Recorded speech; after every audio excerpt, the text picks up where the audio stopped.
Hello, my name is Paulina Viramontes and I will be presenting on the life and art of Diego Rivera. Let's get started by getting to know our artist a little further. Diego was born in Guanajuato, Mexico in 1886.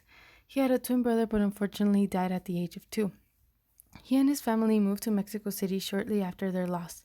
Diego, like many other kids, would draw on the walls around the house, but his parents noticed his liking for art and his young talent, so they enrolled him in the San Carlos Academy of Fine Arts.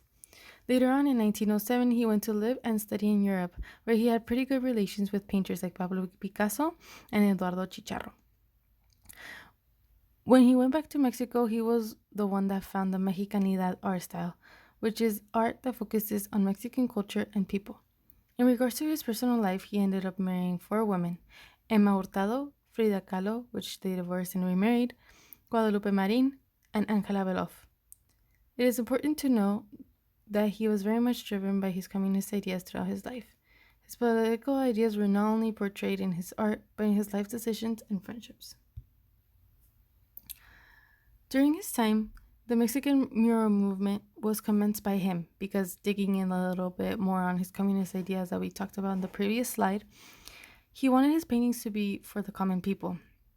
So he decided that he did not want to make canvases for people to buy, sell, and to be moved, but rather he decided to make murals so that everyone could see his art. At the same time, the Mexican Revolution was going on from 1910 to 1920. The Russian Revolution also started in 1917, and this was an important movement for him because of his communist ideas. Not only that, but he helped start the Mexican Communist Society, and industrialism was at its peak during this time. In addition, the Great Depression had hit the United States, which also supports his communist views. This economic depression affected many immigrant workers negatively, and he painted to represent them. Other art movements at the time were American Realism from 1890s to 1920s, which an example being the common Cotton Pickers by Winslow Homer, Analytic Cubism from 1909 to 1912, and Diego Rivera is actually the example for this movement with his portrait of 2 women. Next is Expressionism, and a demonstration of this is the famous The Scream by Edvard Munch. Last but not least, one other art movement that was popular during Diego's time was Modernism, with the classic example being Salvador Dali's The Persistence of Mercury.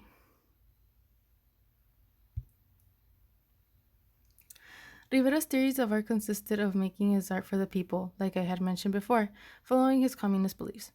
He didn't want the people to buy his paintings or even pay to go to a museum. He also wanted his art to be representational of the current events. He was more representational of Mexican people, but he also tried to represent the working class of the US when he did paintings here. In addition, his desire was to reflect the Mexican culture, and overall, his themes were mostly historical, social, and political. An example of these themes that I mentioned is the painting Sugar Cane by Diego Rivera, which depicts racial inequality with the majority of people doing labor, and their skin is much darker than the 3 soldiers with guns and weapons. Diego Rivera belonged to the Mexican mural movement, and he was the founder of Mexicanism, which is praising of Mexican culture through art. The picture to the right is one of Diego's murals called El Hombre Controlador del Universo, made in 1934 to prove that he was part of the Mexican mural movement. One of the elements that Diego used in his art was texture, as evidenced by the painting to the right. Portrait of a Woman, made in 1944, emphasizes texture through the work in the wrinkles of the woman's clothes, her hair, the cushion that she's sitting on, and even the flowers to the right that represent a woman in a real house setting. Space is also an important element used by this artist.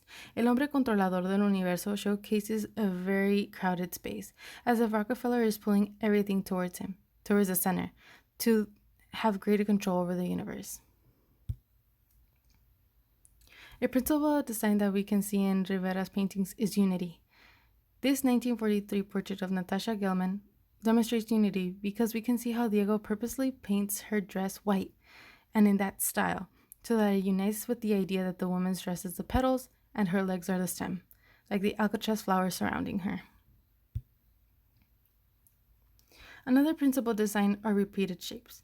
The most noticeable one is the triangle shape that creates the form of the flowers, and it also harmonizes with the form of the woman's hair. He puts the woman's head over what would have been a flower to demonstrate the repeated shape. Moving on to functions. I believe that the functions of this work include all functions except religion. Daily use is one of the functions because it illustrates the daily life of rural Mexico. I would also say that it was also for delight because he wanted the street to be decorated with paintings of Mexicans doing their best every day. His paintings also communicated information because he believed that the elite Mexicans did not know how the life of a regular rural Mexican was like and their working conditions. This also communicated information to the rest of the world of how Mexican culture is truly like. Public and personal expression is without a doubt plastered all over his paintings, especially about his communist views to the public. Lastly, going along with what I said with the last function, politics is very much expressed in his paintings, and a good example is El Hombre Controlador del Universo, because he puts a capitalist leader and a communist leader in the same painting, causing controversy. Diego Rivera was very much criticized by especially Rockefeller, according to Ken Chan in the website The Arts in New York City. Diego was asked by Rockefeller, the richest American in modern history and a human representation of capitalism, to create a mural for his new building on the lobby floor. Diego accepted, but he painted a Vladimir Lenin, a Russian communist leader, on Rockefeller's painting, causing controversy. Rockefeller asked him to take Lenin off the mural. Diego said no, but he offered to add Lincoln. Rockefeller asked Diego to stop working and paid him half of the accorded price and banned him from the Rockefeller Center. I'm actually on the critic's side on this one because I believe that the artist should do what the customer is asking you to do, and he greatly offended the Rockefellers. I believe Rockefeller did the right thing in asking Diego to remove Lenin, giving him an opportunity to fix something that the customer didn't want.